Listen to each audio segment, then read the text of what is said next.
আসসালামু আলাইকুম বন্ধুরা, কেমন আছেন সবাই? আশা করি সবাই ভালো আছেন। আজ ৮ সেপ্টেম্বর ২০২৫। আপনারা দেখছেন রিয়েল নিউজ বিডি। আজ আমরা আপনাদেরকে দেখাবো ডোনাল্ড ট্রাম্প দিয়েছেন শেষ সতর্কবার্তা।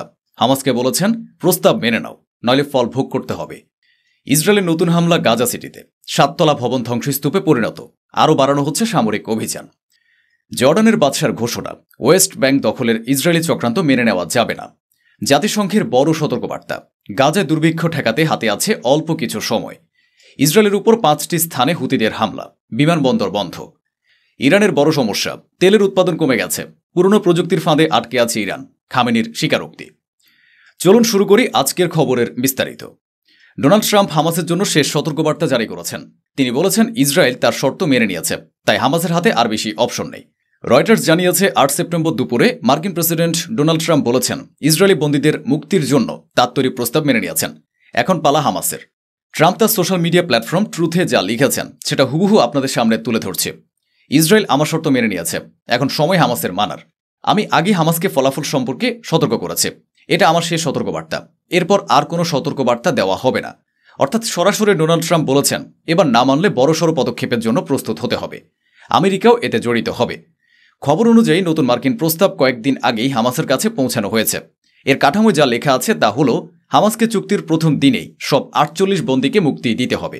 অর্থাৎ একে একে প্রথম দিনেই সব বন্দী হস্তান্তর করতে হবে হামাসের পক্ষ থেকে। এরপর হামাসের হাতে কিছুই থাকবে না, আর এটাই ইসরায়েলের প্রধান দাবি। এর বিনিময়ে ট্রাম্প গ্যারান্টি দিচ্ছেন যে ইসরায়েল ও হামাসের মধ্যে আলোচনা চলাকালীন যুদ্ধ আবার শুরু হবে না। কিন্তু যদি ইসরায়েল নিজেই আলোচনা বন্ধ করে আবার হামলা শুরু করে দেয়, তার গ্যারান্টি কে নেবে? এই ডিলে ২০০০ থেকে ৩০০০ ফিলিস্তিনি বন্দীকে মুক্তি দেওয়ার শর্ত অন্তর্ভুক্ত আছে, যাদের মধ্যে অনেকে হত্যার অভিযোগে ইসরায়েলি জেলে বন্দী রয়েছে। গাজা সিটিতে ইসরায়েলের পরিকল্পিত সামরিক অভিযান বাতিল করা এবং যুদ্ধ শেষ করতে সঙ্গে সঙ্গে আলোচনা শুরু করাও এই প্রস্তাবের অংশ।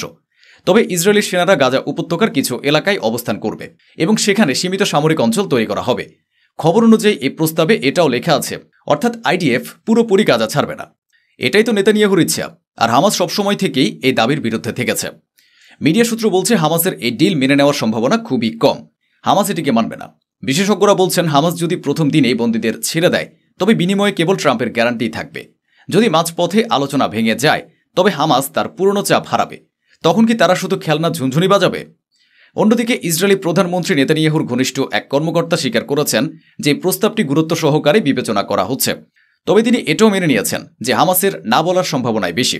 অর্থাৎ আমেরিকা যুদ্ধ থামানোর চেষ্টা করছে, কিন্তু তাদের প্রস্তাবটি ইসরায়েলের পক্ষে বেশি এবং হামাসের জন্য এমন একটি শর্ত রয়েছে যেটি হামাস বরাবরই প্রত্যাখ্যান করে এসেছে এবং মানতে রাজি হয়নি। এদিকে ডোনাল্ড ট্রাম্প বলেছেন এটাই শেষ সতর্কবার্তা, এরপর আর কোনো সতর্কবার্তা দেওয়া হবে না। হামাস প্রস্তাবটি মেনে নেবে কিনা তা ১-২ দিনের মধ্যেই সব পরিষ্কার হয়ে যাবে। চলুন পরের খবরে এগোনো যাক। গাজা সিটিতে ইসরায়েলি সেনারা বড় হামলা চালাচ্ছে। প্রতিদিনই নতুন হামলা হচ্ছে। আর এবার ৭ তলা একটি আবাসিক ভবনকে ধ্বংসস্তূপে পরিণত করা হয়েছে। ইসরায়েলি যুদ্ধবিমান গাজা সিটির পশ্চিমাঞ্চলে আরেকটি আবাসিক ভবনে আঘাত এনেছে। আরব লীগ ইউনিভার্সিটি স্ট্রিটে অবস্থিত আল রুয়া বিল্ডিং, যেখানে ৩০টিরও বেশি ফ্ল্যাট ছিল, সেটি সম্পূর্ণভাবে ভেঙে ফেলা হয়েছে। এর আগে আরও ২টি উঁচু আবাসিক ভবন ধ্বংস করা হয়েছিল। আমরা সেই ২ ঘটনার খবরও আপনাদের দিয়েছে। হামলা ঠিক আগে ইসরায়েলি সেনারা সেখানে বসবাসকারী মানুষদের এবং পাশের তাঁবুতে থাকা শরণার্থীদের তৎক্ষণাৎ দক্ষিণ গাজার দিকে চলে যাওয়ার আদেশ দিয়েছিল। এই হামলাটির একদিন আগে ইসরায়েল ১৫ তলা শু টাওয়ার ধ্বংস করে দিয়েছে, যেখানে ৬০টিরও বেশি ফ্ল্যাট ছিল। হিউম্যান রাইটস ওয়াচের তথ্য অনুযায়ী ইসরায়েল এখন পর্যন্ত গাজার ৯০% অবকাঠামো ধ্বংস করেছে। লাখ লাখ মানুষ এখন স্কুল ও বিশ্ববিদ্যালয়ের ভবনে আশ্রয় নিতে বাধ্য হচ্ছে। ইসরায়েলি সেনারা দাবি করেছে যে আল রুয়া বিল্ডিং ছিল হামাসের একটি তথ্য সংগ্রহ সেন্টার, কিন্তু গাজার লোকজন বলছে ওই ভবনে শুধু গৃহহীন এবং অসহায় মানুষই বসবাস করত, যারা এরই মধ্যে তাদের ঘরবাড়ি ও স্বপ্ন হারিয়েছে। আসলে ইসরায়েলি সেনাদের সব দাবি মিথ্যা এবং অজুহাত ছাড়া কিছুই নয়। গাজার মানুষ বলছে ইসরায়েল যা বলছে তা শুধুই মিথ্যা আর অজুহাত। নিজেদের যুদ্ধ, নিজের অপরাধ, নিজেদের জুলুমকে ন্যায্য প্রমাণ করার জন্য এসব বলছে। গাজার মানুষ বলছে লানত ইসরায়েল আর তার শাসকদের উপর, তারা দুনিয়ার সবচেয়ে জালিম ও বদনসিব শাসক। গাজার সিভিল ডিফেন্স এক বিবৃতিতে জানিয়েছে গতকাল ছিল যুদ্ধের সবচেয়ে কঠিন দিনগুলোর একটি। গাজা সিভিল ডিফেন্সের মতে ইসরায়েলি সেনারা গতকাল ৫০টিরও বেশি ভবন সম্পূর্ণ ধ্বংস করেছে, আর ১০০টিরও বেশি ভবন আংশিকভাবে ভেঙে দিয়েছে। কারো বারান্দা, কারো দরজা, কারো অর্ধেক বাড়ি বা অর্ধেক ভবন ধ্বংস করে দিয়েছে। এর বাইরে ২০০টিরও বেশি শরণার্থী তাঁবু, যেগুলো এসব ভবনের আশেপাশে ছিল, সেগুলোকেও ধ্বংস করা হয়েছে। সব মিলিয়ে ফিলিস্তিনিদের মাথার উপর থেকে আগে থেকে ক্ষতিগ্রস্ত ভবনগুলোর ছাদ এবং আশ্রয়ের তাঁবুগুলো কেড়ে নেওয়া হচ্ছে। এদিকে জর্ডানের বাদশাহ দ্বিতীয় আবদুল্লাহ স্পষ্টভাবে বলেছেন তার দেশ ওয়েস্ট ব্যাংকে ইসরায়েলে অন্তর্ভুক্ত করার যে কোনো প্রচেষ্টা একেবারে মেনে নেবে না। এটি ছিল একটি আনুষ্ঠানিক বিবৃতি যা তিনি দিয়েছেন। এর বাইরে তিনি মাঝে মাঝে সাহায্য করেন এবং কিছু বক্তব্য দেন। তিনি এই মন্তব্যটি সংযুক্ত আরব আমিরাতে সফরে গিয়ে করেছেন। এই বিবৃতিটি এসেছে সেই সময় যখন কিছু ইসরায়েলি কর্মকর্তারা ইঙ্গিত দিয়েছিলেন যে যদি পশ্চিমা দেশগুলো ফিলিস্তিনকে রাষ্ট্র হিসেবে স্বীকৃতি দেয় তবে ইসরায়েল ওয়েস্ট ব্যাংকের বড় অংশগুলোকে নিজেদের সঙ্গে মিলিয়ে নিতে পারে। জর্ডানের রয়্যাল প্যালেসের মতে বাদশাহ আবদুল্লাহ আবারও পুনরায় বলেছেন জর্ডান ওয়েস্ট ব্যাংকের এলাকা দখল করা এবং ফিলিস্তিনিদের জোরপূর্বক উচ্ছেদ করার যে কোনো ইসরায়েলি চালকে দৃঢ়ভাবে প্রত্যাখ্যান করে। তিনি গাজা থেকে ফিলিস্তিনিদের জোরপূর্বক উচ্ছেদ এবং ওয়েস্ট ব্যাংক গাজাকে আলাদা করার যে কোনো ইসরায়েলি পরিকল্পনা নাকচ করে দিয়েছেন।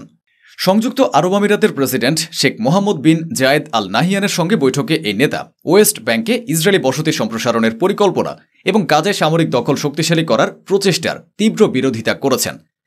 আজ দুনিয়ার সব মানুষ, সব দেশ, পুরুষ হোক বা নারী, সবাই গাজা ও ওয়েস্ট ব্যাংকে যা কিছু ঘটছে তার বিরোধিতা করছে। জাতিসংঘ সতর্কবার্তা দিয়েছে। তারা সতর্ক করেছে যে গাজায় ছড়িয়ে পড়া দুর্ভিক্ষ ঠেকানোর জন্য হাতে আর খুব বেশি সময় নেই। জাতিসংঘের একজন জ্যেষ্ঠ কর্মকর্তা বলেছেন ইসরায়েলের উচিত এলাকাটিতে মানবিক সহায়তা পৌঁছাতে দেওয়া এবং কোনো বাধা না দেওয়া। আমি সমালোচনা করছি, এর মানে এই নয় যে আমি খবরটিকে হালকাভাবে নিচ্ছি। গাজার পরিস্থিতি বুঝুন এবং সেই অনুযায়ী খবরকে গুরুত্ব দিন। গ্লোবাল হাঙ্গার মনিটরের তথ্য অনুযায়ী গাজা সিটি সহ বিভিন্ন এলাকায় লাখো ফিলিস্তিনি ইতিমধ্যে দুর্ভিক্ষে ভুগছে এবং তারা ঝুঁকিতে রয়েছে। আর এখন যখন ইসরায়েল গাজা সিটিতে হামাসের বিরুদ্ধে নতুন সামরিক অভিযান শুরু করেছে তখন সেখানকার মানুষের অবস্থা আরও খারাপ হচ্ছে। আপনারা দোয়া করুন। গাজা সিটিতে যে অভিযান চলছে সেটি কোনো স্বাভাবিক অভিযান নয়। আমরা তা দেখাতে পারছি না। পরিস্থিতি আসলে ভয়াবহর চেয়েও ভয়াবহ। এদিকে ইয়েমেন থেকে বড় দাবি এসেছে। হুতিরা বলেছে তারা ইসরায়েলের উপর সফল ড্রোন হামলা চালিয়েছে এবং বিমানবন্দরগুলো বন্ধ করতে হয়েছে। ইয়েমেনের হুতি আনসারুল্লাহ আন্দোলন ঘোষণা করেছে যে রবিবার তারা ইসরায়েলের বিভিন্ন এলাকায় বড় ড্রোন হামলা চালিয়েছে। হুতিদের ইয়েমেনি সশস্ত্র বাহিনীর সামরিক মুখপাত্র হলেন ইয়াহিয়া সারি। তিনি বলেছেন টার্গেটগুলোর মধ্যে ছিল রেমন এয়ারপোর্ট এবং বেন গুরিয়ন এয়ারপোর্ট, নাকাব, আশকেলন ও আশদোদের গুরুত্বপূর্ণ সামরিক ও সংবেদনশীল স্থান। অর্থাৎ হুতিরা মোট 5টি জায়গায় টার্গেট হিট করার দাবি করেছে। রেমন এয়ারপোর্টে হওয়া ক্ষতির ছবি ইতিমধ্যে প্রকাশ করা হয়েছে। ইয়াহিয়া সারির মতে 5টি ড্রোন সরাসরি আঘাত করেছে, যার কারণে একটি এয়ারপোর্ট বন্ধ করতে হয়েছে। তিনি বলেছেন এসব হামলা ঠেকাতে ইসরায়েল এবং মার্কিন প্রতিরক্ষা ব্যবস্থা আবারও ব্যর্থ প্রমাণিত হয়েছে। ইয়াহিয়া সারি কঠোর সতর্কবার্তা দিয়ে বলেছেন ফিলিস্তিনের দখলকৃত অঞ্চল আর নিরাপদ নয় এবং বিমানবন্দরগুলো বারবার টার্গেট হবে। তাই ভালো হয় যদি আপনারা ফ্লাইটগুলো ঘুরিয়ে দেন।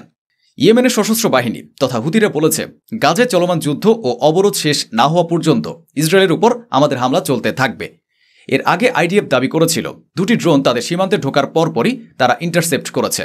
হুতিদের একটি ড্রোন নাকি মিশরের দিক থেকে এসেছিল, সেটিকেও সীমান্তে ঢোকার সাথে সাথে ইন্টারসেপ্ট করা হয়েছে। ইসরায়েলি বিশ্লেষক ও বিশেষজ্ঞদের মতে মিশর হুতিদের ড্রোন ইন্টারসেপ্ট করেনি, বরং ইসরায়েলের দিক থেকে আসতে দিয়েছে। অর্থাৎ মিশর এখন ইসরায়েলকে সাহায্য করতে চাইছে না। এটা নিয়ে ইসরায়েলে মিশরকে ঘিরে টেনশন বাড়ছে, কারণ 2 দিন আগে নেতানিয়াহু বলেছিলেন আল সিসি লাখো লাখো মানুষকে বন্দী করে রেখেছে যারা রাফা দিয়ে গাজা ছেড়ে পালাতে চাইছে। তিনি তাদের যেতে দিতে চাইছেন না। তাদের যেতে দিন, সবাইকে নিজের প্রাণ বাঁচানোর অধিকার দিন। এটা নেতানিয়াহু নিজে বলেছেন। সবাইকে বাঁচার অধিকার দিতে হবে। যদি তারা মিশরের পথ ধরে অন্য দেশে যেতে চায় তবে যেতে দিন, মানে গাজা খালি হোক, আমরা দখল করে নেব। এটা নিয়ে সিসির উপর নেতানিয়াহু রেগে আছেন। তিনি বলছেন মিশর সীমান্ত বন্ধ করে দিয়েছে, সেনা মোতায়েন করেছে, মানুষকে যাতায়াত করতে দিচ্ছে না। ফলে ইসরায়েল মিশরের মধ্যে টেনশন বাড়ছে। এবার খবর ইরান থেকে। ইরানের তেল উৎপাদন কমে যাওয়ায় আয়াতুল্লাহ খামেনি চিন্তায় পড়েছেন এবং ইরান পুরনো প্রযুক্তি আর কেবল চীনের উপর নির্ভর করে টিকে আছে। আল আরাবিয়া নিউজের বরাত দিয়ে জানা গেছে ইরানের supreme leader Ayatollah Ali Khamenei রবিবার দেশের তেল উৎপাদন কমে যাওয়া অর্থাৎ তেল বাণিজ্য হ্রাস পাওয়া নিয়ে দুঃখ প্রকাশ করেছেন। তিনি বলেছেন আমাদের উৎপাদন পদ্ধতি পুরনো, যতটা চাহিদা আছে ততটা উৎপাদন আমরা করতে পারছি না। পদ্ধতি পুরনো, যন্ত্রপাতিও পুরনো, আর আমরা বিশ্বের অন্য তেল সমৃদ্ধ দেশগুলোর পেছনে পড়ে গেছে। খামেনি সরকার বলেছেন এখন সময় এসেছে রপ্তানি বাড়ানোর, নতুন ক্রেতা খুঁজে বের করার। বর্তমানে ইরানের 92% তেল কেবল চীনে যাচ্ছে, সেটাও আবার ছাড় মূল্যে। 2018 সালে ট্রাম্পের প্রথম মেয়াদের সময় আমেরিকা নিউক্লিয়ার ডিল ভেঙে দেয়। তারপর থেকে ইরানের উপর কঠোর নিষেধাজ্ঞা জারি হয়েছে এবং হচ্ছে। ট্রাম্পের ম্যাক্সিমাম প্রেশার পলিসি ইরানের অর্থনীতিকে মারাত্মকভাবে নাড়িয়ে দিয়েছে। ইরান বড় ধরনের ক্ষতির মুখে।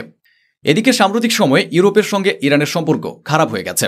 গত মাসে ব্রিটেন, ফ্রান্স ও জার্মানি নিউক্লিয়ার ডিলের স্ন্যাপব্যাক মেকানিজম ব্যবহার করে ইরানের উপর জাতিসংঘের নিষেধাজ্ঞা পুনর্বহাল করার ঘোষণা দিয়েছে। এতে ইরান আরও বড় ধাক্কা খেয়েছে।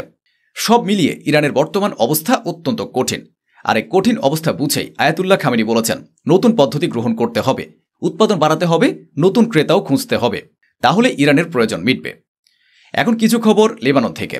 সেখানকার একটি খ্রিস্টান পার্টি হিজবুল্লাহকে বলেছে, আরবির প্ল্যান মেনে নাও এবং অস্ত্র ছেড়ে দাও, অস্ত্র ছেড়ে দিতেই হবে। এদিকে সিরিয়ার গোলান হাইটসের যে এলাকা ইসরায়েল কয়েক দশক ধরে দখল করে রেখেছে, সেখানে ইসরায়েলি আর্মির জন্য একটি ট্রেনিং কম্পাউন্ড খুলে দেওয়া হয়েছে, অর্থাৎ সেখানে যুদ্ধের প্রস্তুতি চলবে। আর এই গোলান হাইটস দক্ষিণ লেবাননের লাগোয়া, যা সিরিয়া থেকে লেবানন পর্যন্ত বিস্তৃত, অর্থাৎ বিষয়টি এখন সরাসরি দক্ষিণ লেবানন পর্যন্ত পৌঁছে গেছে। দেখা যাক এখন ইসরায়েল আর কি করে। তবে এটুকু স্পষ্ট, ইসরায়েল তার সামরিক উপস্থিতি লেবানন থেকে শুরু করে সিরিয়া পর্যন্ত আরও শক্তিশালী করে তুলছে। তো বন্ধুরা, এই ছিল আমাদের আজকের আয়োজন, যা স্বচ্ছভাবে সঠিক তথ্যের ভিত্তিতে আপনাদের সামনে তুলে ধরা হলো। আশা করি আমাদের এই প্রচেষ্টা আপনাদের ভালো লেগেছে। অসংখ্য ধন্যবাদ। সুস্থ থাকুন, ভালো থাকুন।